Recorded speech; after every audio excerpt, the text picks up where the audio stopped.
Every day, people shape what you think, what you buy, even how you feel about yourself, without ever saying, do this. They use small psychological cues that slip beneath logic and land straight in emotion. Your best friend might use them. Your parents might use them. You see, people manipulate for one reason: control. Because control feels safer than being honest. It's not always evil. Sometimes it's fear. Fear of being abandoned.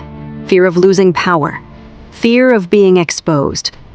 But make no mistake, whether it comes from your boss, your partner, or even your parents, it's still manipulation. Let's break down how it works, and more importantly, why they do it. 1. The framing trap. It usually starts with a whisper. Maybe a coworker leans close and says, "Be careful with Sarah. She's the kind of person who turns things around on you." You nod politely. You've never even met Sarah, but now your mind has a warning light attached to her name. Later, when you finally talk to her and she speaks a little sharply, your brain goes, "Aha, the rumor was right." Except, was it?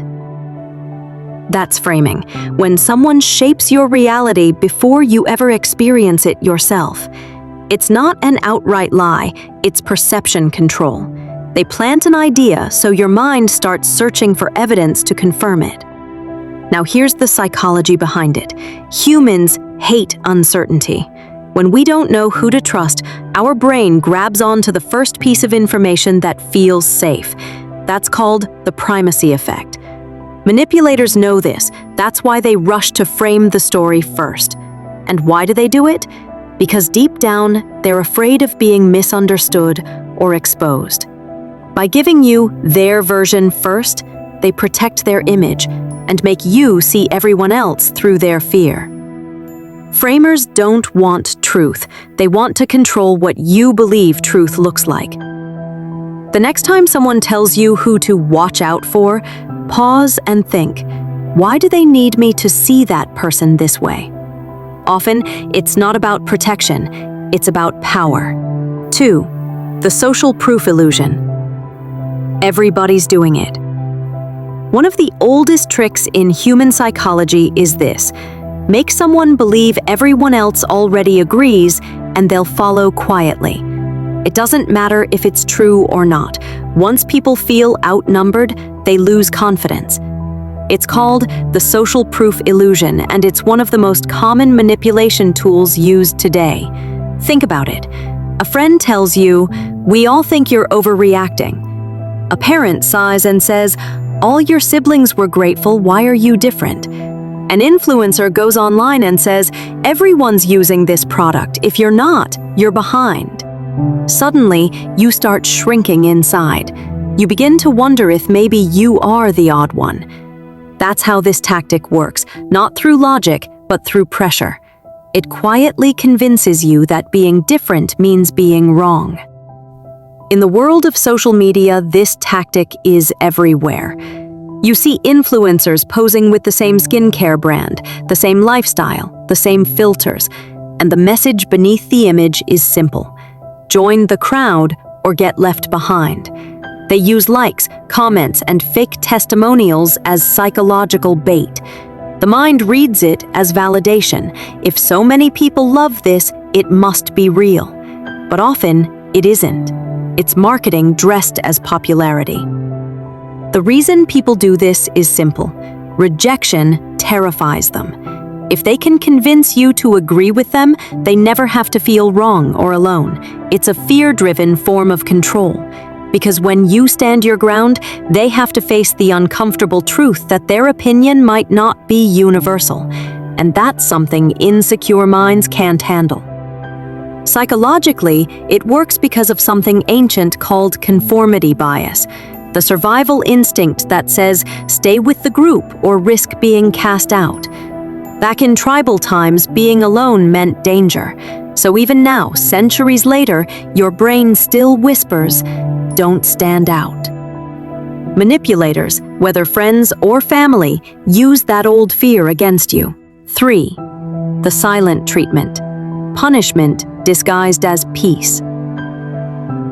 Sometimes manipulation doesn't come through shouting, it comes through silence. You text someone after a disagreement, and suddenly, nothing. No reply, no call, just silence.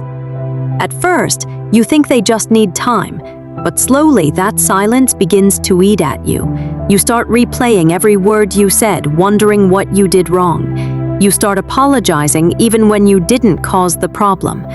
That's when the manipulator wins, not through anger, but through absence. Psychologically, this is called emotional withdrawal, and it's one of the most powerful control tactics. Why?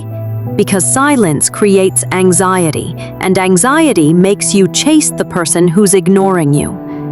Partners use it to make you beg, friends use it to make you feel guilty, parents use it to make you obey. It's not peace, it's pressure. It's not, I need space, it's, I need control. And here's the real trick. Silence lets them punish you while looking innocent. They don't shout, they don't insult, they just disappear and make you feel like you broke something. But the antidote is simple. Don't chase. Don't beg. Say this once. I notice you've gone quiet. I'm open to talking when you're ready, but I won't be punished with silence. Then step back. Protect your mind. Because sometimes the loudest manipulation is silence. 4. The scarcity trick. Some people don't persuade you with logic. They persuade you with fear. Not fear of them, fear of losing something important. That's what the scarcity trick is all about. It sounds like, you'll never find someone like me again. If you walk away now, don't bother coming back. This opportunity won't come twice. Scarcity is a psychological illusion that makes things look more valuable simply because they seem hard to get. When something feels limited, time, love, approval, opportunity, your brain panics. It rushes you into saying yes before you've had time to think. Friends use it too. Imagine you're the quiet one in your circle. You say you don't want to go clubbing this weekend, and your friend says, "Fine, but don't complain later when we stop inviting you." You weren't even trying to offend anyone. You just wanted rest. But now, suddenly, you're afraid of missing out. So you go, not because you want to, but because you're scared of being left behind. That's scarcity. They created a false deadline, a threat of exclusion, to make you act. Lovers are experts at it. A man might say, "No one will ever love you the way I do." Or a woman might say, "If you walk out that door, I'm gone for good." But love built on threat isn't love, it's control. It's manipulation wearing perfume. Even marketers use it every day. A flashing banner that says, "Only 2 left in stock," or "Offer ends tonight." Sometimes those 2 left have been 2 left for weeks, but it doesn't matter. Your mind sees loss, not lie. And why do people do it? Because fear makes people obedient. When someone is afraid of losing you, your attention, or your approval, they'll move fast. Manipulators exploit that. They don't want to convince you with truth. They want to corner you with emotion. In psychology, this taps into what's called loss aversion, the idea that humans fear losing something twice as much as they enjoy gaining it. In other words, pain controls faster than pleasure. That's why people stay in toxic friendships, in abusive homes, in jobs they hate, because they're told, if you leave, you'll regret it. But the truth is, anything that requires panic to keep you isn't real security. Real love, real opportunity, real friendship, they give you space to think. They don't force you to decide through fear. 5. The pity play. When manipulators win by acting weak. Not every manipulator looks powerful. Some don't dominate the room or raise their voice. They don't threaten, they don't shout, they suffer. And that's exactly how they win, Because while power creates resistance, pity creates surrender. When someone appears broken, helpless, or in pain, your empathy switches on. And that's the perfect entry point for control. The pity play sounds like this: "You're leaving me when I need you most. Everyone always abandons me. I guess I'm just not good enough." Those words don't demand your obedience. They invite it. They make you feel like saving them is your responsibility, that walking away would make you the bad one. Psychologists call this covert emotional manipulation. It's when someone uses sadness, illness, or trauma as a weapon, not to heal, but to keep control. In relationships, this tactic is devastating. A manipulative partner might cry after every argument, say they can't live without you, or even threaten to harm themselves if you try to leave. They turn your compassion into a leash. And the cruel part? They make you believe you're heartless if you cut the cord. Why do they do it? Because pity disarms logic. When your heart aches for someone, your brain goes quiet. You stop asking, "Is this fair?" and start asking, "How can I help?" And that's when you become useful to them. But here's the truth. Compassion should never cost you your peace. Helping someone shouldn't feel like being held hostage by their emotions. If someone's pain keeps you from living your life, that's not empathy. That's emotional blackmail. You can care about people and still say no. You can love someone and still protect your boundaries. Because real love doesn't need to beg for rescue.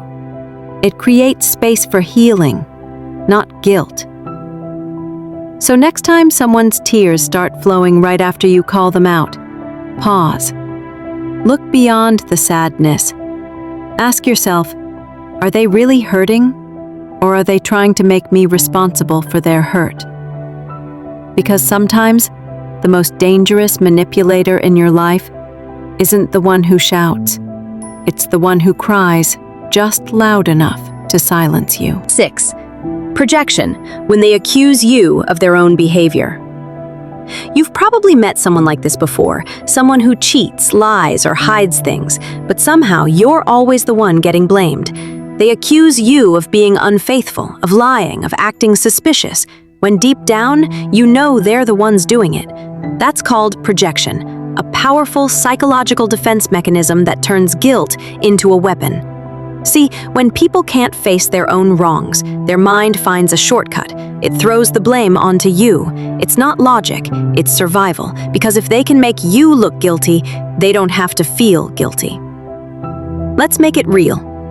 Your partner starts accusing you of being secretive, saying, "Why's your phone always face down?" But you've never hidden anything. Then weeks later, you discover they were deleting messages. That's projection. Psychologically, projection protects their ego. They shift the focus before accountability can reach them. And once you start defending yourself, they've already succeeded, because now the story is about you, not them. Remember this: people who constantly accuse others are often confessing in disguise. Last one for this video is emotional sabotage. At first, it sounds harmless, a joke, a tease, a little honesty. He tells you, "You're surprisingly smart." She says, "You'd look great if you toned up." A mentor smiles. "For someone like you, that was impressive." Each line lands like a compliment, but something about it leaves you smaller than before. That's emotional sabotage, praise wrapped in a blade. The compliment sounds like approval, but it's actually a seed of doubt. With every funny jab and backhanded compliment, your self-worth gets chipped away until you start looking to that person for permission to feel good. Why they do it? Because insecurity wants control. If someone can make you question your value, they become the dealer of your confidence. They give when they please, withdraw when it serves them, and reward you with rare approval. And you begin to chase it. That's conditioning. They teach your mind to value their praise more than your own voice. Psychologically, it's simple.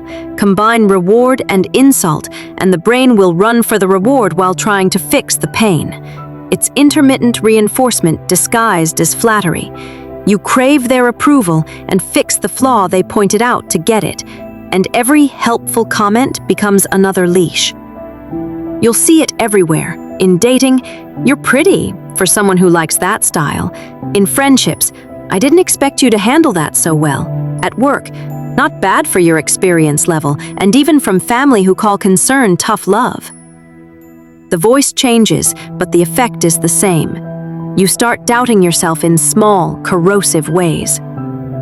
How to stop it? Don't laugh it off. Don't search for the hidden truth in the compliment. Name it once, calmly, and remove the power of surprise. Say something like, "That felt more like a dig than a compliment." Short, clear, observant. Watch how fast the tone changes when someone no longer gets the reaction they're banking on. Because emotional sabotage only works when you accept the little cut and try to heal it alone. The moment you call it out, you remove the currency of their control. Now listen. These 7 tactics mentioned here aren't the only manipulation tricks people use. There are countless others, some subtle, some loud, but they all have one goal: to control how you see yourself. The moment you recognize these patterns, you stop reacting blindly. You stop explaining yourself to people who twist your words. You stop confusing guilt for love. And that's where real freedom begins, not in changing them, but in seeing them clearly. Because once you see the strings, you can choose not to dance. If this opened your eyes in any way, make sure to subscribe, like, and turn on post notifications so you don't miss the next episode.